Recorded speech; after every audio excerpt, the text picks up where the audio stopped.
ابھی آپ جو ہے وہ میرے ساتھ ایک حوالہ نکالیے گا،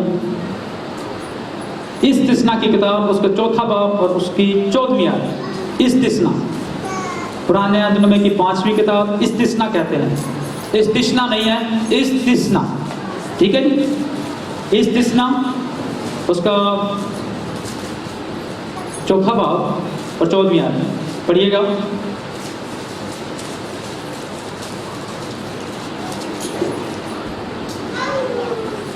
چوتھا باب 14ویں آیت۔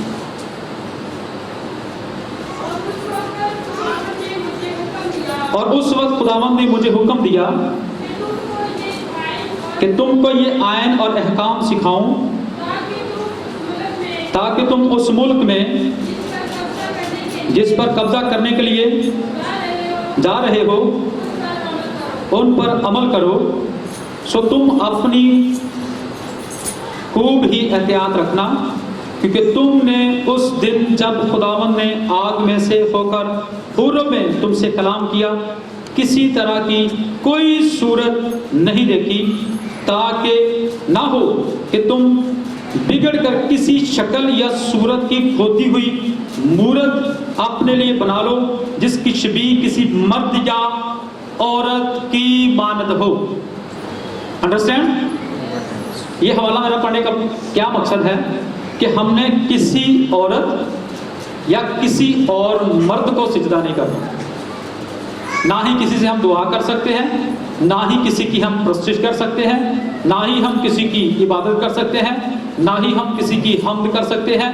یہ بالکل سختی کے ساتھ خدا نے منع کیا ہے جب خدا بنی اسرائیل قوم کو نکال کر لے کر آیا ہے، اور یہاں پر لکھا ہے کہ کسی مرد یا کسی عورت کو جس کی شبیہ، جس کی شکل کسی عورت یا کسی مرد کی سمجھ کر بنائی گئی ہو۔ مجھے یہ بتائیں، آج سے 2017 سال پہلے کوئی کیمرے تھے؟ 2017 سال پہلے کوئی کیمرے تھے کہ نہیں تھے؟ تو پھر یہ یسوع مسیح کی تصویریں کہاں سے آ گئی؟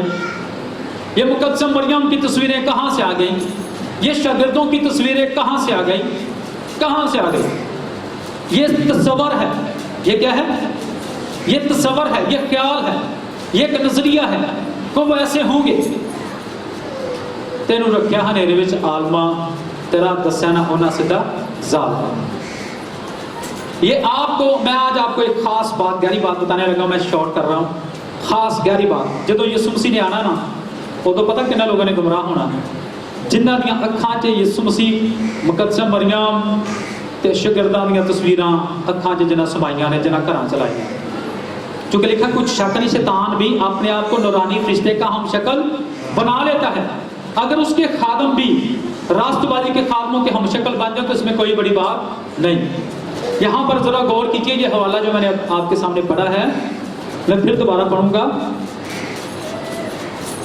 تا نہ ہو کہ تم بگڑ کر، تا نہ ہو کہ تم بگڑ کر، یہ مطلب یہ ہے کہ جڑے بھی لوگ کسی مرد یا عورت دی شکل بنا کے، تصور بنا کے، شکل بنا کے، تشبیہ بنا کے، تصویر بنا کے، یا کوئی سٹیچو یا بت بنا کے لکڑی دا یا پتھر دا وہ دے سامنے سجدہ کردا تے وہ بگڑیا ہویا بندہ، وہ کیڑا بندہ؟ تے آپاں ایہو جے بگڑے ہوئے بندیاں لئی بریانی دیاں دیگاں بنا کے تے مالا انہاں دے گل وچ پا کے انہاں نوں بڑی خوشی نال انہاں نوں سی توڑنے آ، بڑے چنگے کام جان دے۔ بھائی یہ ٹھیک کام نہیں ہے، یہ کلام کے مطابق ہی غلط ہے، یہ خدا کا کلام ہمیں سکھا رہا ہے۔ مقدسہ مریم ہماری ماں ہے، یسوع مسیح کی بھی ماں ہے، لیکن اس نے کہیں نہیں یہ کہا تھا کہ میرا کہیں میلہ منانا یا میرے سامنے سجدہ کرنا یا میرے سامنے چڑھاوے چڑھانا یا چادریں چڑھانا یا مجھ سے دعا کرنا یا مجھ سے منتیں ماننا یا میری عبادت کرنا یا میری پرستش کرنا، کہیں کلام میں یہ نہیں لکھا۔ چونکہ لوگوں کو شروع سے غلط تعلیم دی گئی ہے، اس لیے بہت سے لوگ اس تعلیم کے مطابق ہی چل رہے ہیں، اور اگر اس تعلیم کو بدل دیا جائے تو لوگ تو غلط پہ جان گے۔ لوگ کہنے کہ لو جی ساڑھے پیو دادے نیرے چ مر گئے، گناہ چ مر گئے۔ یہ سنیے میری بات، یہ بت پرستی کا جو گناہ ہے یہ ایسے ہی ہے جیسے زنا کاری کا گناہ ہے، جیسے لکھا ہے ایک عورت جو ہے وہ اپنے مرد کو چھوڑ کر کسی اور کے پاس جائے تو وہ زنا کر رہے ہیں، ایسے ہی جب ہم چھوڑ کر نا مسیح کو یا خدا کو ہم کسی اور کے سامنے جا کر سجدہ کرتے ہیں تو یہ زنا کاری کا گناہ ہے۔ اس لیے کلام یہاں پر کہہ رہا ہے نہ ہو، ایسا نہ ہو کہ تم بگڑ کر کسی شکل یا صورت کی کھودی ہوئی مورت اپنے لیے بنا لو جس کی شبیہ کسی مرد یا عورت یا زمین کے کسی حیوان یا ہوا میں اڑنے والے پرندے یا زمین کے رینگنے والے جاندار یا مچھلی سے جو زمین کے نیچے پانی میں رہتی ہے ملتی ہو، یا جب تو آسمان کی طرف نظر کرے اور تمام اجرام فلک یعنی سورج اور چاند اور ستاروں کو دیکھے تو گمراہ ہو کر ان ہی کو سجدہ اور ان کی عبادت کرنے لگے جن کو خداوند تیرے خدا نے روح زمین کی سب قوموں کے لیے رکھا ہے۔ ہاں جی، سمجھ آ گئی؟ اب تو پوری دنیا کی میں نے آپ کو سیر کروا دی کہ پوری دنیا میں آپ ہندوؤں کو دیکھیں، وہ سورج کی پرستش کر رہے ہیں، کوئی ہاتھی کی پرستش کر رہا ہے، کوئی گائے کی پرستش کر رہا ہے، کوئی پتہ نہیں کون کون سی ماتا کو وہ مان رہے ہیں۔ آپ دیکھتے ہیں ڈراموں میں، فلموں میں، آپ اپنے گھروں میں، اور آپ دیکھ رہے ہیں کہ وہ کیسے کیسے وہ عبادت کر رہے ہیں۔ آگ کی کوئی پرستش کر رہا ہے، کوئی چاند کی پرستش کر رہا ہے، کوئی ستاروں کی پرستش کر رہا ہے۔ خدا کا کلام ان ساری چیزوں سے ہمیں منع کرتا ہے۔ یہ خدا کی کاراگری ہے۔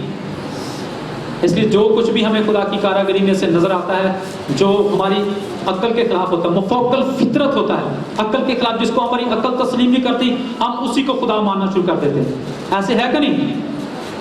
لیکن خدا کا کلام ہمیں آج منع کر رہا ہے کہ ایسے سارے لوگ کیا ہیں جی؟ گمراہ ہیں۔ میں پھر دوبارہ ریپیٹ کرنا چاہتا ہوں، لکھا ہے سورج اور چاند اور ستاروں کو دیکھے تو گمراہ ہو کر، اس کا مطلب ہے کہ ایسے لوگ کیا ہیں جی؟ گمراہ ہیں، اور میں نے اور آپ نے ان کو گمراہی سے باہر نکالا۔ لکھا ہے میرے لوگ عدم معرفت کی وجہ سے ہلاک ہو جاتے ہیں، کلام کا علم نہ ہونے کی وجہ سے لوگ ہلاک ہو رہے ہیں۔ آج ہمیں خود بھی خداوند کی پوجا کرنا ہے اور دوسرے لوگوں کو بھی بتانا ہے۔ So God bless you. خداوند آپ سب کو آج کے کلام کے وسیلے سے برکت دے، خداوند آپ سب کے ساتھ ہو اور آپ سب کو برکت دے۔ ہاللیلویا۔